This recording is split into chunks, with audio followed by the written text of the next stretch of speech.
Hey, what's going on everybody? Commander Crane here, and we are back with another modern deck tech. And today, we're going to be talking about budget mono black vampires. I'm very excited to bring this list to you. As always, at the end of the video, let me know in the comment section, what do you think about the list? Is there a card that I should have included that I did not? Or do you have suggestions for upcoming videos? Just let me know in the comment section. So, okay. A little bit of backstory with this deck real quick. So I've had this deck on the back burner for quite some time. I've been wanting to do a modern vampires list for a long time. And spoiler alert, the card that's in the thumbnail here is probably the most important card of the deck. But I decided to wait until after Modern Horizons 3, just in case, some really sick vampires came out or anything that would be really good for the deck. And unexpectedly, there were a few cards that came out in Modern Horizons 3 that were very, very helpful for this deck. So, okay, let's go and take a look at the main card here. The main card, the card that really makes the deck work is Vampire Nocturnus. Okay, it's only a 3/3 for 4. It doesn't seem exciting initially. You play with the top card of your library revealed. Okay, whatever. As long as the top card of your library is black, Vampire Nocturnus and other vampire creatures you control get +2/+1 and have flying, which that's an incredibly good rate. But the downside for Vampire Nocturnus for a long time has been, okay, well, if the top card of your library is not black, so if it's like a land, then it's a huge downside and you don't get any benefit with your vampires. But a couple of cards came out in Modern Horizons 3 that are really, really going to help this, because the idea is we pretty much always want a black card on top of our library. And the way to help that, but also still have mana to be able to cast our vampires, is we play a few of the brand new multi-face ones that on the front side is black, and then on the back side is a land. So that means we're playing 4 Boggart Trawler and 4 Fel the Profane. Obviously, you got the front side there, which, is just like a random spell, which we will cast those sometimes with this deck. But most importantly, we can have them enter as a land on the back side. And with the new ones with Modern Horizons 3, we can pay 3 life and have them enter untap, which is pretty sweet. So if we need the mana, obviously, pay 3 life. Boom. Really, really handy. So these are the new additions from Modern Horizons 3. We're also playing the other ones that are featured. We're playing 4 Malachor Rebirth and 3 Hagra Mauling, because obviously they have the land on the backside. These ones unfortunately don't come in untapped, though they always come in tapped, which honestly is not a big deal. The main thing is just making sure that the top card of our library is black, which is really, really important. So, alright, we have all these different spicy, multi-faced lands. What else are we actually playing in this vampire aggro deck? We're also playing 4 Knight of the Ebon Legion and 4 Vicious Conquistador as our 1-drop. So, I really like Knight of the Ebon Legion. What's sweet is if it's a player lost 4 more life. So, if we, hit ourselves for 3 with our lands coming in untapped and then somehow deal ourselves another damage, like even from our opponent or something like that, it does trigger the Knight of the Ebon Legion, which is pretty sweet. Just wanted to keep that in mind. Vicious Conquistador, I know looks a little funny, but hear me out here. So there's a couple different good 1-drops that are featured in Modern that aren't even in Pioneer, for instance. Like there's like Vampire Lacerator and such. I ultimately decided to play Vicious Conquistador for pretty much one reason, and that's Orcish Bowmaster. I don't want our 1-drops dying to Orcish Bowmaster, just because obviously it's a huge tempo loss when they do. So that's why I decided to do Vicious Conquistador, just because it is a 1/2, and its attack ability is not completely relevant. There is a chance that we get to deal some extra damage with its attack ability, which is pretty sweet.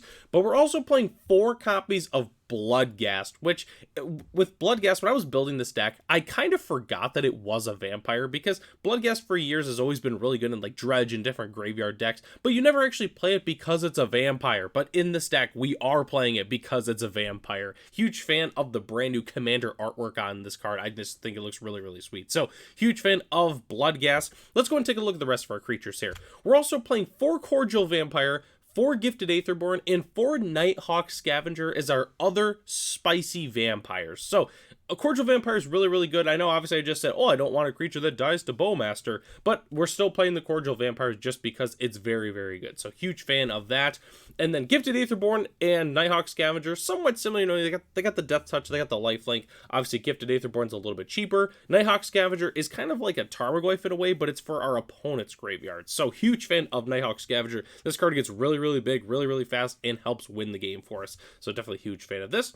And then our last slide here is some of the removal that we're playing in our deck. So, we're playing 4 copies of Fatal Push, and I decided to play 4 Sudden Edict. So, it was hard to figure out what I wanted to play in the slot. I ultimately decided to play Sudden Edict just because of the fact that it does have split second. I think that Murktide's going to be a little bit better once Modern Horizons 3 comes out. But at the end of the day, having a non-counterable removal spell is sweet. So definitely a huge fan of Sudden Edict. So let's go ahead and hop into our lands here, which it's really funny. We're only playing 9 actual lands in this deck. We're playing 4 Voldaren Estate in 5 Swamp. Those are the only actual lands in the deck, which is really, really funny. So Voldaren Estate is just fantastic. Obviously, being able to make blood tokens. The more vampires we have, the less it is to activate it, which is pretty sweet. And then obviously the swamps are swamps. We need some Blood Moon insurance, so that's why we were playing the swamps. And then as our spicy basic land of the day, we were playing the Vampire Jumpstart basic. I know I've talked about this specific one on the channel before here, but I really love the Jumpstart basics. They are unique artwork that's never really been reprinted yet,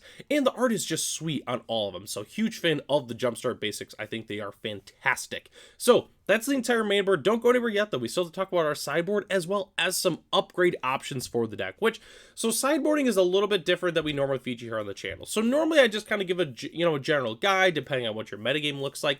This one I made a more specific list, and it'll make sense here in a second. So sideboarding, I have 3 Ravenous Trap, mostly featured for graveyard decks. I've got a couple of Break the Ice, which is mostly good against Tron just because it hits a land that can tap for a colorless. We have the Duress for Duress, really, really important, especially in Modern. Duress is a fantastic sideboard card. I also have 3 Necromenches, essentially just because we get to take the best card out of our opponent's deck. We take the One Ring, we take Murktide Regent, we take Indomitable Creativity, doesn't matter. We Necromentia, we get all those copies out of their deck. I also have 3 Voidmere just because Voidmere is really, really good. Whenever a player casts a spell, if no mana or no colored mana was spent to cast it, it's countered. So it's really good against decks that are trying to cascade and cheat on spells.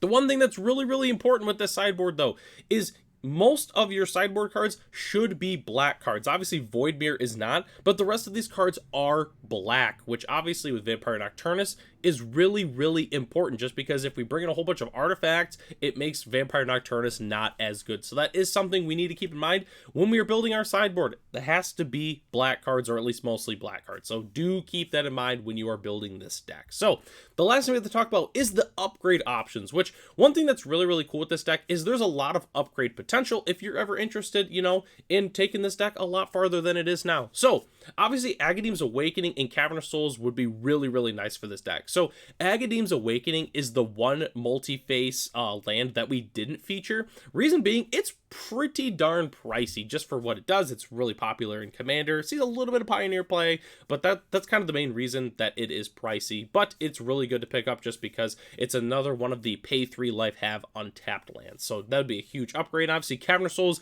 is really, really good for against our opponents that are playing counter spells. So very important for that. You could also put in the Sorin Vein Ripper package, another really popular combo in Pioneer. Obviously, Sorin is just really, really good because we got a whole bunch of good vampires that we could cheat in and obviously get additional buffs. And then Vein Ripper is Vein Ripper. It's really, really good, even in Modern.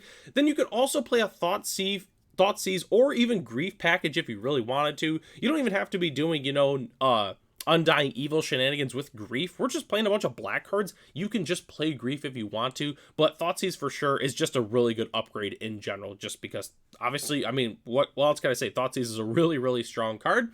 The last thing I wanted to mention is the budget list is only $115 US. That's including everything that was featured in the video today, which honestly is pretty good for a budget deck overall. And again, Vampire Nocturnus is a sweet card. If the top card of our deck is black, most of the time it's just game over. Let's even say we're curving out against our opponent. Our vampires getting +2/+1 and flying is absolutely insane. So I really, really like this budget deck. I've been wanting to feature Vampire Nocturnus in a vampire deck for quite some time now, and I'm very glad that Modern Horizons 3 gave us that opportunity. We got some more multi-face lands, which is really, really sweet. So that way, hopefully, obviously I'm a little unlucky, but hopefully if you ever play this deck, hopefully the top card of your library is always a black card, so you can take full advantage of Vampire Nocturnus. So that takes us to the end of the video here. Thanks so much for watching. The deck lists are in the description below if you'd like to check it out. I have our budget list that was featured here, as well as a more upgraded version if you're looking to, maybe fully tune the deck out. Huge shout out to our channel members Ralph, Matt, Arcadius, Ray, Gary, and Sarwanoki. If you are interested in being a channel member, it's only $1 a month. You get access to the exclusive Discord for the channel. So if you want to talk more about vampires, you can go ahead and join the Discord. And then you also get extra features here on the channel as well. So I'm Commander Crane. Thanks for watching this video, and I'll catch you in the next one.